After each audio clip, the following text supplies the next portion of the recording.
ایک واقعہ ہوا ہے کچھلا کے ایریے میں.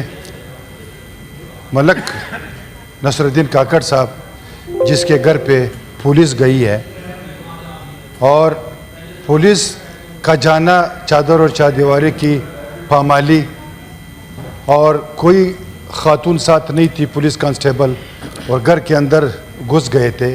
تو وہاں پہ خواتین کا پریشانی یا خواتین کا ذہنی کوفت میں مبتلا ہونا یہ سمجھ نہیں آ رہا مسٹر چیئرمین.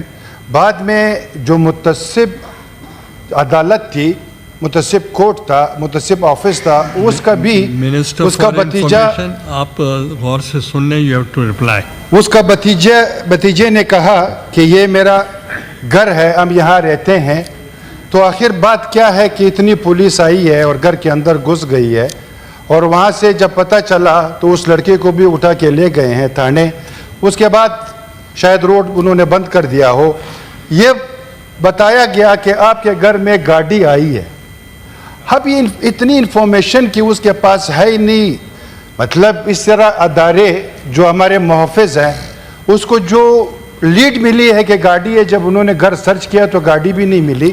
اس طرح کا پھر مستقل والا واقعہ جو ہے مسٹر چیئرمین, وہ علاقہ جہاں پہ 60 سال 70 سال 100 سال سے کوئی ایسے واقعات رہنما نہیں ہوئے تھے, مستقل جیسے علاقے میں ایسے واقعات کا ہونا, وہاں پہ ہمارے جو پنجاب کے لوگ جو وہاں پہ شہید ہوئے تھے, اور اس کے بعد جو پشتونوں کا کاروبار یا پشتونوں کا جو سسٹم تھا اس کے حوالے سے پھر دکھی کا واقعہ دوبارہ ہمارے سامنے ہے. مسٹر چیئرمین, میں آئی جی صاحب سے یہ کہنا چاہتا ہوں کہ آپ کرنا کیا چاہ رہے ہو, یا آپ لوگوں کے گھر میں اس طرح جانا, پہلے بھی اس طرح کے واقعات ہوتے تھے تو بلایا جاتا تھا کہ آپ کے گھر کوئی ایسی چیز ہوئی ہے, ہم آپ کی طرف آئیں گے, لیڈی کانسٹیبل لے آئے, آپ وہاں چلے جائیں. اس کے بعد تو یہ چیز کرنا وہاں پہ اس وقت حالات ہمارے سامنے ہیں مسٹر چیئرمین.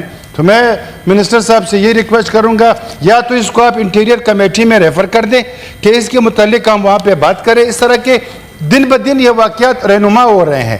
اب ایسے پولیس افسران جو اندر بیٹھے ہوئے ہیں جو کالی بیڑیوں کی طرح, مسٹر چیئرمین اچھے پولیس آفیسر بھی اس میں ہیں, میں انکار نہیں کرتا ہوں, لیکن وہاں پہ ایسے آفیسرز ہیں جو بار بار انکوائریز میں ہیں, بار بار معطل ہوئے ہیں. دوبارہ ایسے لوگوں کو لگا کے وہاں پہ انہوں نے اپنا بطہ خوری شروع کیا ہوا ہے. بعد میں پتہ چلا ہے کہ وہ ان سے ڈیمانڈ کر رہا تھا.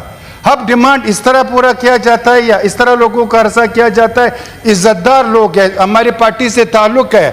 ایسے اور واقعہ ہمارے صوبے میں ہوئے ہیں مسٹر چیئرمین, خدا را ایسے واقعات کو روکے جائیں, اس سے جو ہے نا وہاں پہ اور زیادہ انتشار پیدا ہوگا. Mister chairman thank you. Thank you minister for information. جناب چیئرمین میں تو بھی اسی ٹاپک پہ بات کرنا چاہ رہے ہیں. جناب چیئرمین میں تو سوالات کے جواب کے لیے بھی تیار تھا, بٹ آپ نے مہربانی کی ڈسپینس کر دیا. آپ جوائنٹلی ٹیک اپ کر لیتے ہیں اسی پہ. Mister chairman thank you.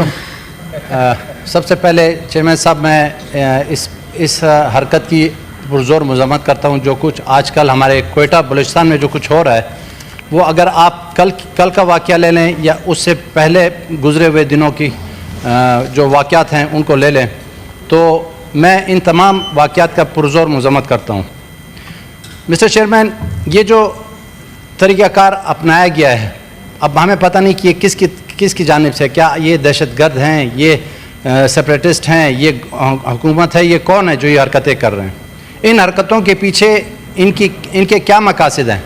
اگر مقاصد ہوں تو مقاصد سامنے آ بھی جائیں تو اس پر بات ہو سکتی ہے, اس پر ڈیبیٹ ہو سکتی ہے, اس پر آگے جایا جا سکتا ہے. لیکن یہ واقعات تو صرف اور صرف انتشار کی طرف لے جانے والی بات ہے. ہمارے صوبے کو دن بدن انتشار کی طرف, آگ کی طرف دھکیلا جا رہا ہے. اگر خدا نخواستہ یہ آگ اور بھی بڑکی اور زیادہ بڑھی تو اس کو کنٹرول کرنا ہمارے لیے مشکل ہو جائے گا. مسٹر چیئرمین, جس طریقے سے کل ہماری ایک کولیگ بہن سینیٹر صاحبہ نے ایک بات کی, اس طرح سے تو آپ لوگوں کو اپنی رائے پر مجبور کر سکتے ہو کہ میری رائے کے مطابق چلو, لیکن آپ لوگوں کی رائے تو لے لو گے لیکن دل نہیں جیتو گے. آپ نے دل جیتنا ہے, آپ نے حکومت کرنی ہے, یا آپ لوگوں نے صرف اپنے مقاصد پورے کرنے ہیں. مسٹر چیئرمین, میں گورنمنٹ سے یہ پوچھنا چاہتا ہوں کہ ان کی یہ حرکتیں, انہیں پتہ ہے کہ وہ کیا رنگ لائیں گی, ان کی یہ حرکتیں آپ کو پتہ ہے کہ بلوچستان کو کس طرف لے کے جا رہی ہیں. ان کی ان حرکتوں سے بلوچستان میں جو لوگ ہیں ان کے اندر جو اضطراب پیدا ہو رہا ہے اس کو کیسے کم کیا جائے گا, اس کو آنے والے وقت میں ہم کس طرح کنٹرول کریں گے.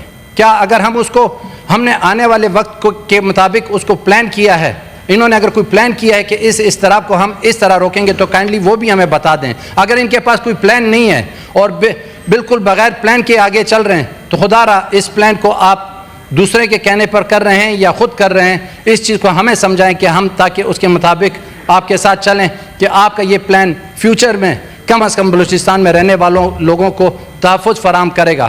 کم از کم وہاں کے رہنے والے لوگوں کو وہاں رہنے میں اتنا اطمینان ہوگا کہ میرے گھر پر میری جو چادر چار دیواری کی عزت ہے وہ پامال نہیں ہوگی. اگر آج کسی کے ایک شخص کے گھر کی چادر چار دیواری پامال ہوتی ہے تو مسٹر چیئرمین ہمارا جو قبائلی سسٹم ہے اس سسٹم کے مطابق ہمارے وہاں رہنے والے تمام قبائل ایک قبیلے یا ایک شخص کے ساتھ جو چادر اور چار دیواری کی جو بے حرمتی ہوتی ہے وہ ہم سب اس کو اپنی چادر اور چار دیواری کی تذلیل سمجھتے ہیں. مسٹر چیئرمین اگر ان چیزوں کو آج ایڈریس نہ کیا گیا تو آنے والے وقت میں خدا نخواستہ یہ چیزیں ہمارے ہاتھ سے اور نکلتی جائیں گی, اور اگر یہ ہمارے ہاتھ سے نکل گئیں تو پھر ہمیں افسوس کے علاوہ ہمارے پاس اور کچھ نہیں بچے گا. میں مسٹر چیئرمین اپنے آنریبل منسٹر صاحب سے یہ پوچھنا چاہتا ہوں کہ کائنڈلی آپ ہمیں واضح طور پر بتائیں کہ آپ کا پلان کیا ہے, اس ملک کو چلانے کا پلان کیا ہے. آیا اس ملک کو چلانا ہے یا اس ملک میں انتشار ہی پھیلانا ہے؟ Thank you. دنیش کمار صاحب بہت بہت شکریہ. منسٹر صاحب آپ کی توجہ چاہتا ہوں, منسٹر صاحب توجہ چاہتا ہوں. جی جناب چیئرمین, اس میں کوئی دو رائے نہیں ہے کہ جو دکی والا واقعہ ہوا 21 کارکنوں کی شہادت